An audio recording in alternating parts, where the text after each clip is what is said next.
Christmas, festive period of the year when families and friends gather together to have grand meals and enjoy each other's company. And of course, time for shopping. It has been revealed that the average British family will spend around £800 this year on Christmas. Do we really feel Christmas is different now? I think it's a bit too commercial, yeah, and I think children expect too much. I don't think really it's changed a lot, not to people that are Christians and go to church, because that is what Christmas is all about. But I think it's the outside of church where it's got so much more hectic, and perhaps sometimes we don't sit back and listen more. The obvious thing is it's become more commercial, and I sometimes wonder if young sort of kids, particularly in England or Great Britain, really know what Christmas is about. Although Christmas is widely celebrated around the globe, many of us still know little about the stories behind it. You might have seen roast turkey being served, people kissing under the mistletoe and decorating Christmas trees. But why has Christmas been like this all the time? To understand the present, we will need to take a journey back in time to see the past of Christmas first.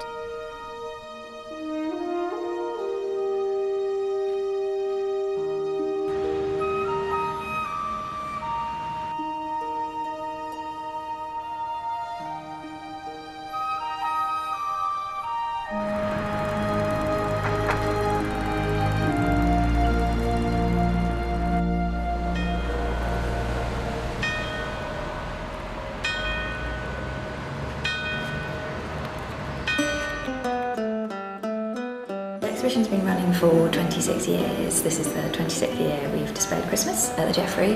And I think really the idea originally was to use the period rooms as a way to tell the story of the history of Christmas and how it's waxed and waned over the last 400 years. And the period rooms just seemed the perfect backdrop really to host that exhibition. For a lot of Londoners, visiting Christmas past exhibition at the Geffrye Museum in Hoxton has become a part of their traditions. Here, in the beautiful 18th century almshouse, 11 English middle-class living rooms are transformed with festal decorations to display home life from 1600 to the present day, allowing the public to explore the vibrant customs of Christmas.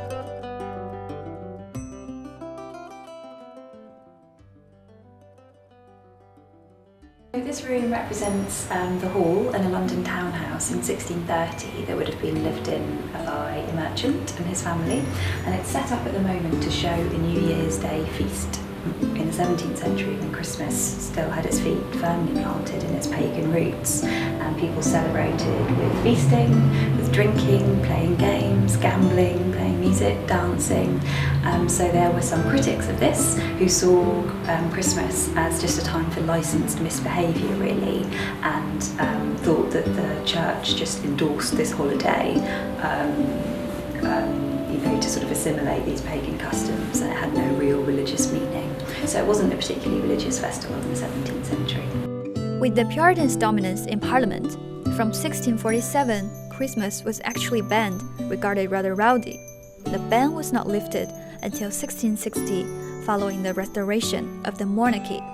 Since then, Christmas traditions have begun to slowly come back, but greenery had been used all the time as a symbol of everlasting life.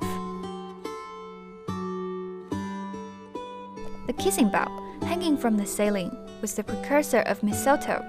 Its history dates back to early Middle Ages in England, when visitors would embrace with the master and mistress under the bough to bring them goodwill.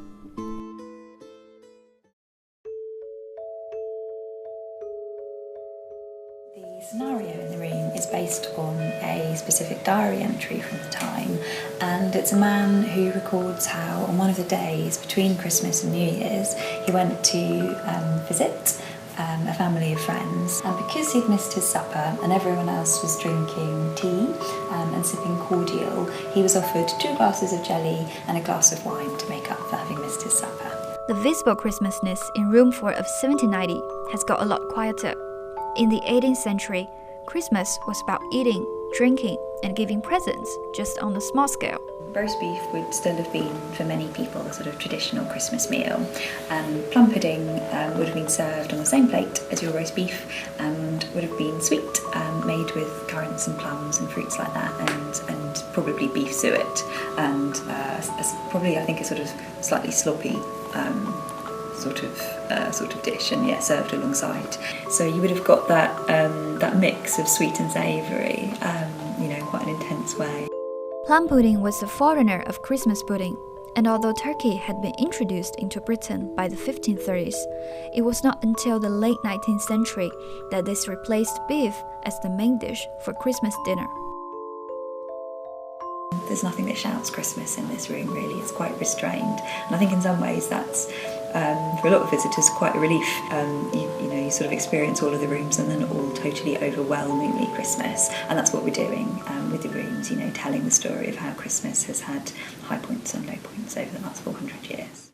By 1830, there was finally the revival of Christmas. Old traditions like the role-playing game reappeared. The woman whose slice of the 12th night cake contained a pea was elected queen for the night, while a king was found with a bin. The 5th of January marks the end of the Christmas festival. For Christians, it's also the time for the Feast of the Epiphany, when 3 wise men arrived in Bethlehem to behold the Christ child. Over time, they became known as the Three Kings. Thus, it's easy to understand why the kings and queens are the characters that traditionally represented 12th night. Getting in the Christmas spirit, the royals have recently released a family portrait of Prince William and Princess Kate. But in Victorian era, they only got illustrations. This picture in 1848 shows the royal family gathered around a Christmas tree at Windsor. This German tradition was introduced by Queen Charlotte, but really became popular during the reign of Queen Victoria. It was also a time when a lot of recent Christmas customs first took off. Fir trees would be decorated with crackers or baskets of sweets, and the focus was mainly on children, so many toy instruments could also be seen.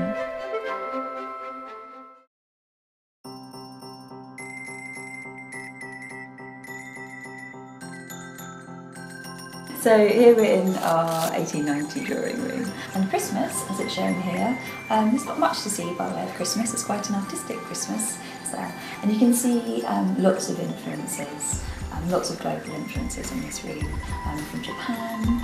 You can see influences from the Middle East, things like the copper coffee pot there. Entering the late 19th century, Christmas gradually became more commercial.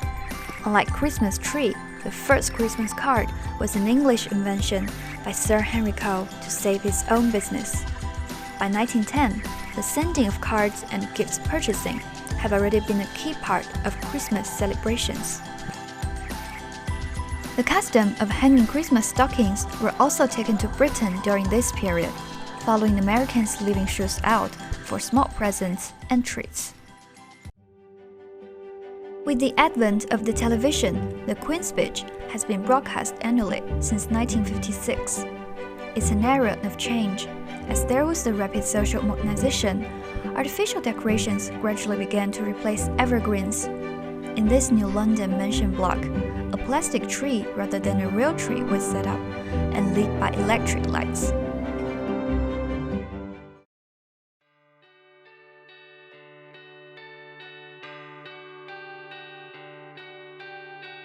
This represents a living room, which is a combined kind of living room and dining room in a new type of townhouse that's built from the 50s, 60s onwards. And behind the beam there, it's got a sort of double height ceiling. And this is very much a family Christmas. So it's the morning of Christmas Day, and the children have been ripping open their presents, so you can see all the crumpled wrapping paper on the rug.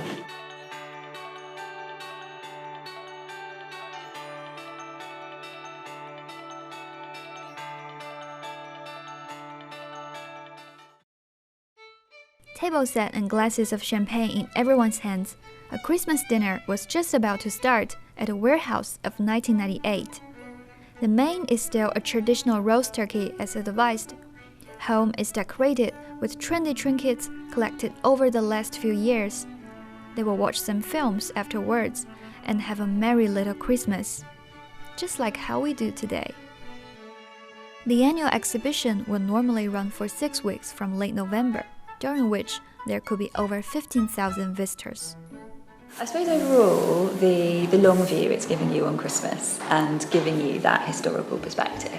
We would like people to have more understanding of the history of Christmas and some knowledge of some Christmas traditions. So when people complain now that Christmas is too commercialised, kind of lost that sort of purity or Christmas spirit or whatever it might be, I think it's nice thinking about that to take the walk through the rooms over the last 400 years and see what Londoners were doing in the 17th century around Christmas and how they were behaving, and maybe that sort of highlights ways in which Christmas hasn't always been what we think of it as having been. So now we know that giving presents to children at Christmas is actually nothing new. Every decade since the Victorian time has seen concerns about the increasing commercialization of Christmas. But as long as gift exchanging is a rooted tradition, then shopping during this festive season will not be avoided. In fact, what has really changed is that we've got far more items than in the past to choose from.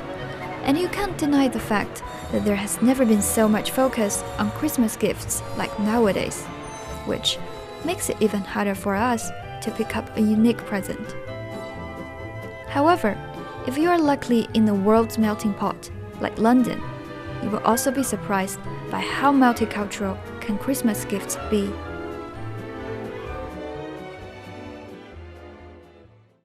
所以这个展览主要是考虑到圣诞节，西方对一个中国文化的理解，还有对礼品的要求，所以我们把以前做一些展览，选出一些特别有中国设计感的一些产品，作为这个展览的一些内容，就希望给这个西方的圣诞节增加一些东方的特色。For the first time, the China Design Center has been holding an oriental home decor exhibition, as well as displaying a selection of Chinese-inspired gifts for Christmas. 每个礼物它送的都不想和大街上买的一样，要有特殊的，而且带有一点意义。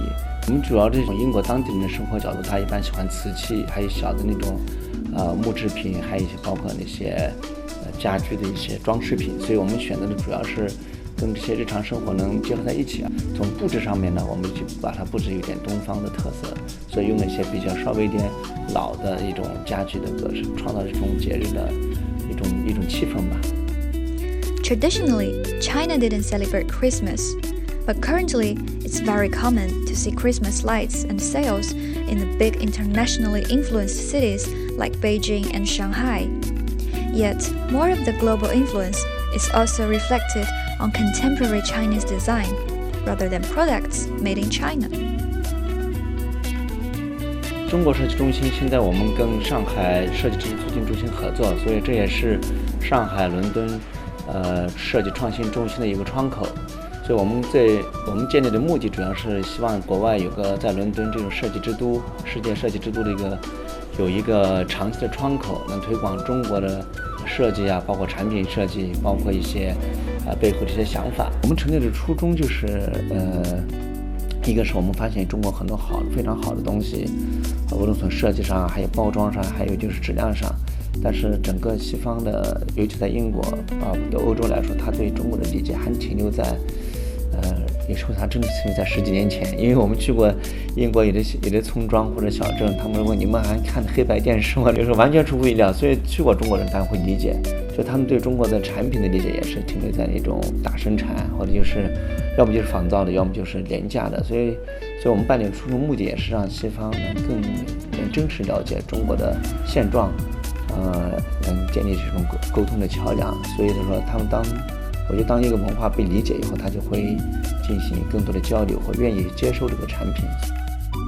From delicate porcelain sculptures and framed original illustrations to bamboo kitchen accessories and crafted stationery, all items are the work of Chinese designers, artists, and craftspeople. 我觉得他们会越来越接受，就是东方的一种我们叫意境，或者是这种东方美学，基于这个下面做的一些产品，因为这主要是因为以前中国东西都比较传统意义上老一点，比如说龙啊、凤啊或者牡丹、刺绣呀，包括颜色搭配就是比较太典型化了，也相当于装饰性太强。那现在我们做东西呢，就是更实用性，就包括这个东西，它一看就是东方的，但是它又可以实用。所以我觉得是慢慢的就变得更适合西方的那种生活方式。虽说圣诞是以宗教为这个主题的，为这个背景的，但是实际上节日的安排呀，包括气氛的营造呀，基本上都非常相似，也是在他父母家准备好了一种丰盛的晚餐呀，就跟中国年夜饭一样，但很像。No matter it's in the East or in the West, no matter it is Christmas or Spring Festival, families, joy, and sharing are something that will never change for such a festival.